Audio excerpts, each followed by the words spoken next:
नमस्कार।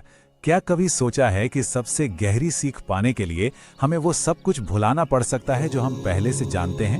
आज हम ओशो की एक ऐसी ही कहानी सुनेंगे जो इसी कमाल की सच्चाई को सामने लाती है। तो सवाल ये उठता है कि आखिर सच्चा ज्ञान मिलता कैसे है? क्या ये सिर्फ किताबें पढ़ लेने से आ जाता है या फिर इसका रास्ता कुछ और ही है? ये कहानी हमें इसी सवाल के जवाब के थोड़ा और करीब ले जाती है। तो कहानी शुरू होती है एक विद्वान से, एक ऐसा विद्वान जिसने जाने कितने ही धर्म ग्रंथ पढ़ डाले थे और जाहिर है उसे अपने ज्ञान पर बहुत बहुत घमंड था और सत्य की सी खोज में वो पहुंचा ओशो के पास। लेकिन एक दिक्कत थी, उसका दिमाग वो तो पहले से ही इतनी सारे सिद्धांतों और अपनी ही मान्यताओं से एकदम लबालब भरा हुआ था।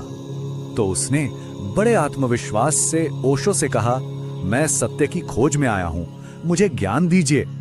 उसकी आवाज में आप जानते हैं एक तरह की मांग थी, जैसे ज्ञान कोई चीज हो जिसे बस लिया या दिया जा सकता है। लेकिन ओशो का जवाब बड़ा ही अनपेक्षित था। उन्होंने कोई उपदेश नहीं दिया, बस मुस्कुराए और बोले, पहले चाय पीते हैं फिर बात करेंगे। और बस यहीं से कहानी एक बड़ा ही दिलचस्प मोड़ लेती है। ओशो 2 कप लेकर आते हैं और उस विद्वान के लिए चाय डालना शुरू करते हैं। माहौल बिल्कुल शांत था, पर हां, कुछ अजीब होने वाला था। तो ओशो ने बड़े आराम से शांत भाव से केतली उठाई और विद्वान के कप में चाय डालनी शुरू कर दी। चाय गिरती रही और देखते ही देखते कप ऊपर तक भर गया। लेकिन हैरानी की बात तो ये थी कि ओशो रुके ही नहीं, वो चाय डालते ही जा रहे थे। और फिर क्या, चाय छलक कर पूरी मेज पर बहने लगी। ये देखते ही विद्वान घबरा गया और चिल्लाया, रुकिए रुकिए, कप तो भर चुका है, अब इसमें और चाय कहां आएगी?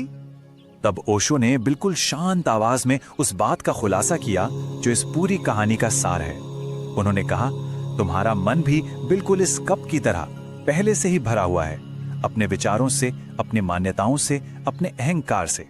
जब तक ये कप खाली नहीं होगा, इसमें नई चाय कैसे आएगी? और जब तक मन खाली नहीं होगा, तो उसमें सच्चाई कैसे आएगी? और बस यही वो पल था जहां उस विद्वान को और हम सबको असली सीख मिलती है। ये सिर्फ एक कप चाय की कहानी नहीं है, बल्कि ये हमारे सीखने के तरीके पर एक बहुत गहरी टिप्पणी है। तो यहां सबसे जरूरी चीज है ये रूपक।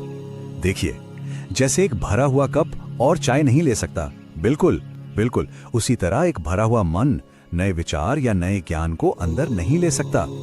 ये कहानी हमें साफ साफ यही दिखाती है कि अगर कुछ नया सीखना है ना, तो पहले से जो सीखा हुआ है उसको थोड़ा किनारे रखना पड़ता है।